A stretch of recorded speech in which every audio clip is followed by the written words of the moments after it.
Et si les attentats du 7 octobre en Israël avaient été prophétisés dans la Bible depuis 2500 ans? Alors que les prophéties bibliques annonçaient au chapitre 37 du livre d'Ézéchiel que les Hébreux, les Juifs, allaient revenir sur la terre d'Israël, chose qui s'est accomplie dans les années 1947-1948, au moment où Israël a été officialisé aux yeux des nations, la Bible nous annonce à présent, au chapitre 38 du livre d'Ézéchiel, qu'à la suite de ce retour des Juifs du milieu des nations, il y aura une grande guerre qui s'intitule Gog et Magog. Pour faire simple, il s'agit d'une coalition de pays qui auront pour but final, pour plan ultime, d'attaquer Israël par l'extrême nord. Effectivement, nous avons pour verset de référence Ézéchiel chapitre 38 du verset 3 à 6 qui nous dit « Tu diras, ainsi parle le Seigneur l'Éternel, voici j'en veux à toi Gog, prince de Roche, de Méchec et de Toubal.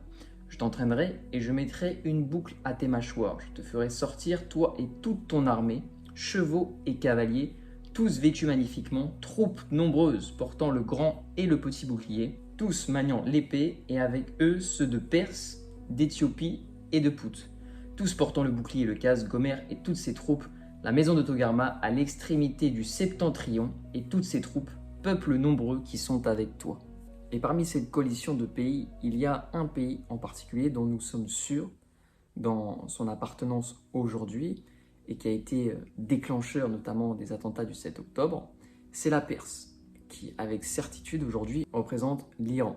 Car ce n'est plus un secret, les médias du monde entier en parlent. Nous savons aujourd'hui que les terroristes du Hamas sont une sous-délégation stratégique de l'Iran. Or, il est capital de comprendre que la parole de Dieu est prophétique et que lorsque Dieu parle, il parle à travers sa parole.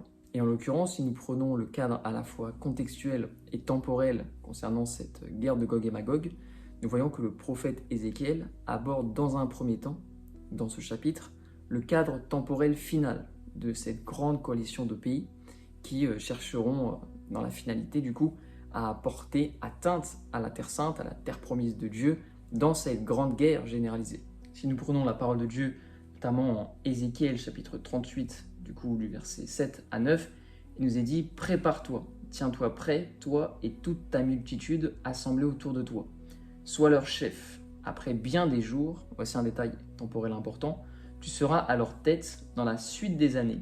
Tu marcheras contre le pays, dont les habitants, échappés à l'épée, auront été rassemblés d'entre plusieurs peuples sur les montagnes d'Israël longtemps désertes. Retirés du milieu des peuples, ils seront tous en sécurité dans leur demeure. » Et il terminera par dire « Tu monteras, tu t'avanceras comme une tempête, tu seras comme une nuée qui va couvrir le pays, toi et toutes tes troupes et les nombreux peuples avec toi. » Pour s'arrêter rapidement sur ces versets, nous devons déjà comprendre que lorsqu'il est question de la mention temporelle après bien des jours, bibliquement parlant, il s'agit de temps qui concernent le futur, bien évidemment, mais aussi la fin des temps. Ce sont des attributs qualificatifs comme par exemple dans la suite des temps, après bien des jours. Voilà, ce sont des références qui sont, on pourrait dire, un peu floues, un peu larges, mais qui, dans la réalité prophétique, concernent des temps qui, généralement, sont adressés à cette période qui est la fin des temps. Puis il nous précise ensuite qu'après avoir échappé à des guerres, ils sont rassemblés d'entre le milieu des peuples, parce qu'effectivement, il est clair qu'après la destruction du second temple de Jérusalem en l'an 70, il y a eu une grande diaspora des Juifs à travers les nations. À présent, la prophétie d'Ézéchiel nous annonce que les Juifs, les Hébreux, devaient revenir sur leur terre, sur les montagnes d'Israël, comme cité dans les versets, qui étaient longtemps restées désertes. Et c'est un détail qui est très important et qui est confirmé aussi d'un point de vue historique par des personnes, notamment un auteur célèbre américain qui s'appelle Mark Twain, qui a écrit dans les années 1867 un livre où il fait notamment référence à la terre d'Israël qui était complètement déserte.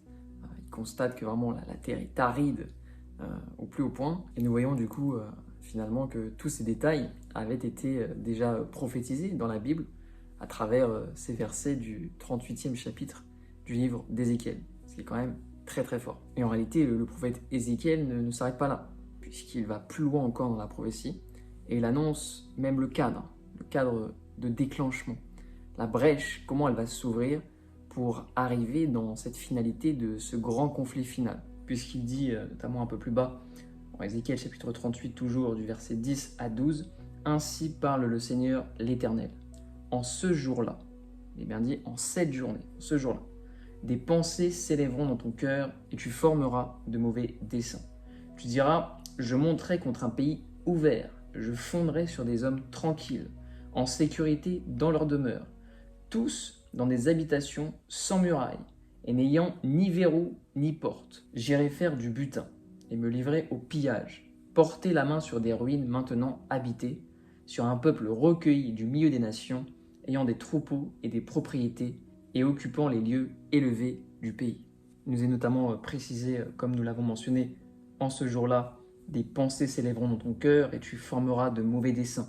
Tu diras, je monterai contre un pays ouvert. Il est clair que ce jour-là, le pays était comme ouvert. D'après les retours, je fonderai sur des hommes tranquilles. Il n'y avait pas les mêmes positionnements stratégiques de l'armée, étant donné que c'était une célébration, une fête, ça s'appelle en hébreu Simchat Torah. C'est une fête qui célèbre notamment la fin du cycle de lecture annuel de la Torah et son recommencement. Il est clair que ce jour-là, les terroristes ont pu passer très facilement la frontière, puisqu'ils ont découpé. Du coup, nous avons l'attribution des murailles, mais des barbelés qui venaient séparer la frontière. Ils ont pu passer très très facilement. C'était comme le prophète Ézéchiel le mentionne, il n'y avait ni verrou ni porte. Ils ont pu rentrer de manière très très accessible. Et il précise du coup ensuite, j'irai faire du butin et me livrer au pillage, porter la main sur des ruines maintenant habitées. Malheureusement, il y a eu un butin ce jour-là. Pour ces terroristes, ça a été les otages qu'ils ont pris en butin et qu'ils ont ramenés du coup chez eux. Et le pillage, parce que nous avons vu d'après les images que tout a été brûlé. Il y a eu des maisons qui ont été pillées, etc. C'était vraiment une condition très difficile. Et il nous précise bien sur des ruines de nouveau habitées. En mentionnant du coup par la suite dans le verset sur un peuple recueilli du milieu des nations, ayant des troupeaux et des propriétés et occupant les lieux élevés du pays. Effectivement, le prophète Ézéchiel avait annoncé par ces différentes prophéties que les Juifs allaient revenir sur leur terre et qu'à la suite de ça, après avoir été rassemblés du milieu des nations, qu'il allait y avoir en cette journée-là cette attaque avec tous ces détails qui nous sont mentionnés et qui ont clairement ouvert une brèche qui mènera dans la finalité vers cette grande guerre finale, cette grande coalition de peuples qui décidera d'attaquer Israël. Maintenant, devons-nous aussi, en tant que chrétiens, prier et intercéder envers la nation d'Israël, mais les réalités sont là, et nous évoluons tous sous différents cycles temporels. D'où l'importance de savoir discerner les signes des temps pour savoir nous positionner spirituellement dans les temps actuels, mais aussi les temps à venir. Si vous souhaitez en savoir plus, vous pouvez précommander le livre qui s'intitule « Les signes des temps », qui est directement disponible sur Amazon, pour découvrir la main divine qui se trouve derrière l'ensemble de ces derniers faits majeurs au cœur de notre société. En tout cas, moi je vous dis à très vite pour une prochaine vidéo. Que Dieu vous bénisse. Shalom.